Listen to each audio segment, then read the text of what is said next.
So this one's very simple. We're now going to get into the, bear with me, window entry category. We've already covered one video with a window, that there. So that's technically a part of this mini series within a series of breaching. But there'll be plenty of videos where you utilize a window as the entry point. Now, I went and purchased myself this. I only got this for a few bucks. I got it for a bargain because I didn't know the bloke there, but he was pretty kind. So it's a multi-tool emergency hammer, and it has other features in it. Now let's get this straight. I don't want you going out and buying heaps of gadgets as if they're essential in a survival situation. This is absolutely never essential, except in not only an urban survival situation, but a particular urban survival situation, one where you're homeless. So where you're in a situation of true homelessness and you can't get into the market, you've got no money coming in, whatever the reason, you should have this as one of your main tools. Again, this should be the go-to tool when you're in that situation. I'm going to tell you now, outside that situation, this is absolutely never needed. A completely fucking useless tool, except keeping it in your car for emergencies where you can break your car window or other windows that are to do with transport. But you don't want to become pedantic or completely silly. You don't need gadgets, because if you were to get every gadget, you'd have a fucking, not only a bag, you'd probably have suitcase after suitcase full of neat gadgets, which you never need in a survival situation. You need the bare essentials. But again, I'm telling you, this is an absolutely handy tool when you're homeless. That's the only time I'm going to show you this trick. Well, there might be some other situations where you could use this tool. It could come in handy. War zone, whatever. If you're in a complete war zone and you're always needing to break windows, it's a great idea. Bear with me. I'm going to put the phone down because I'm going to open it. Ugh.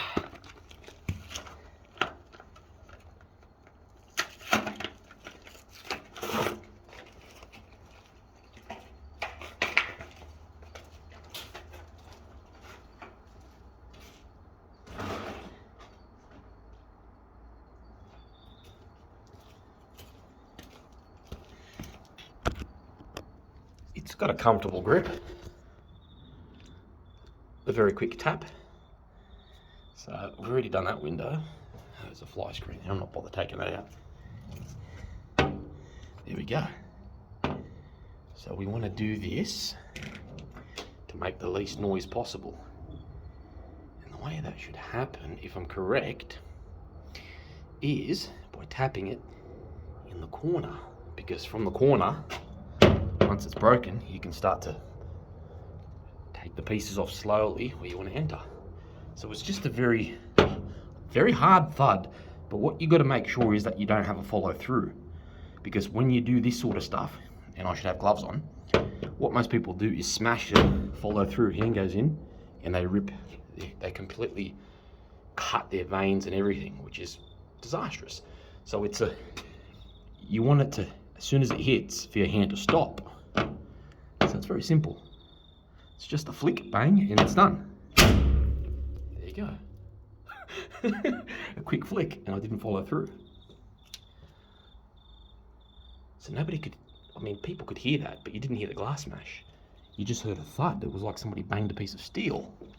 So you're in like Flynn, and you can do that to any window. Note that these windows are particularly strong. And I only tapped it. I only went beep. So if you give it a very hard smash, look at that. It's meant for smashing glass. Even though it's a cheap tool, and you can get much better ones, especially ones with diamond tips, it's still highly effective against most residential windows. So if you're homeless, and you really are in that homeless survival situation, this is definitely your go-to. This will get you into 99% of houses. But using the right tactics and strategies as explained in videos before. Do not ever use any of these videos and the knowledge within for illegitimate purposes. because as I speak, I'm still homeless. So this is one of the fun things I can do while I'm homeless, make a series to help other people out, whether they're in the same situation or a different. Urban survival is urban survival.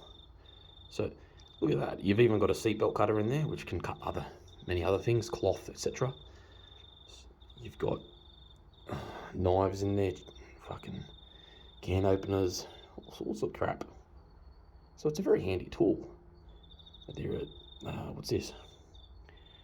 Extensions for Phillips head screwdrivers, which will attach to something, I guess. I'm not even going to bother looking. It must stick to that, so you can go. So there you go.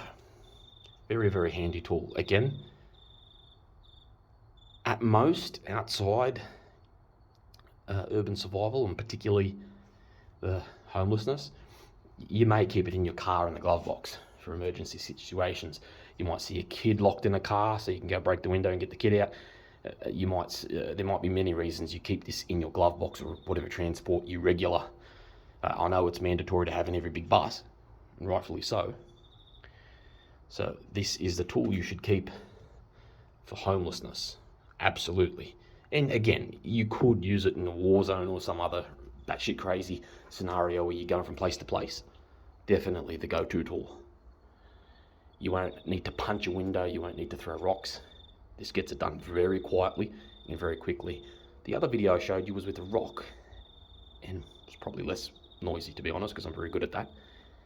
It's similar, it's pretty much the same principle, except this time you're not using a rock, you're using a tool. So it's a tool that you've got with you. So again, to recap, homelessness, 100% you should have this in your pack with a few other essential tools. Not too many tools, just the essential tools as part of your breaching kit. Your urban survival breaching kit.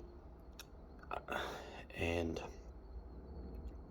that's 100% the homelessness. Yeah, I mean, when you're in a war zone or something completely outrageous, maybe 20 or 30% of the time you'd carry this, depending what the circumstances are. It may not be necessary.